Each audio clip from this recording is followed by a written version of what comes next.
دستور نیوز میں آپ کا استقبال ہے۔ دیکھے گا آج کی یہ خبر۔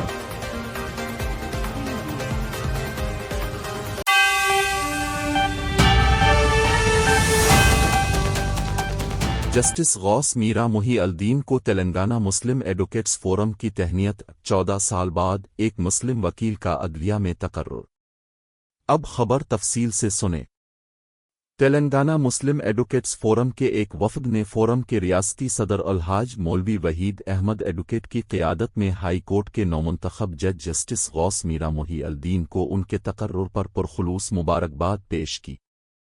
اس موقع پر وفد میں نائب صدر محمد ایاز الدین ایڈوکیٹ، جنرل سیکریٹری میر Wajid Ali Khan advocate, joint secretary محمد ساجد علی ایڈوکیٹ، محمد عمر الدین، محمد مصطفیٰ احمد اور دیگر ارکان شامل تھے۔ فورم کی جانب سے جسٹس غوث میرا محی الدین کو شال پوشی اور گلدستہ پیش کرتے ہوئے نیک تمناؤں کا اظہار کیا گیا اور دعا کی گئی کہ اللہ تعالیٰ انہیں ہر بری نظر سے محفوظ رکھے اور مزید کامیابیوں سے نوازے۔ جسٹس محی الدین نے اس عزت افزائی پر مسرت کا اظہار کرتے ہوئے سب کا شکریہ ادا کیا اور وفد سے علیحدہ ملاقات بھی کی۔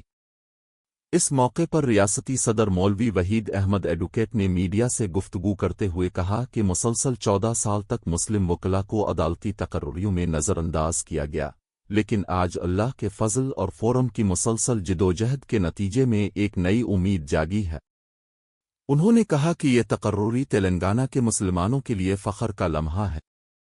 واضح رہے کہ صدر جمہوریہ کی منظوری کے بعد جسٹس غوث میرا محی الدین، جسٹس سی چلاپتی راؤ، جسٹس وی رام کرشنا ریڈی اور جسٹس جی پروین کمار کو ہائی کورٹ میں ابتدائی طور پر 2 سال کے لیے ایڈیشنل جج مقرر کیا گیا ہے، جنہیں بعد ازاں مستقل جج کے طور پر ترقی دی جائے گی۔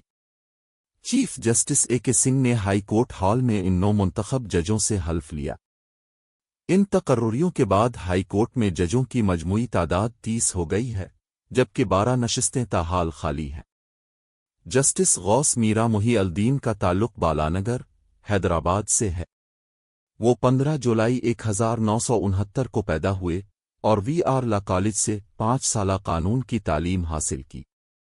انہوں نے عثمانیہ یونیورسٹی سے LLM مکمل کیا اور 1993 میں بار کونسل میں رجسٹرڈ ہوئے۔ ان کا شمار سول اور آئینی معاملات کے ماہر وکلاء میں ہوتا ہے۔ ان کے والد محمد اسماعیل HMT میں مینیجر کے طور پر خدمات انجام دے چکے ہیں۔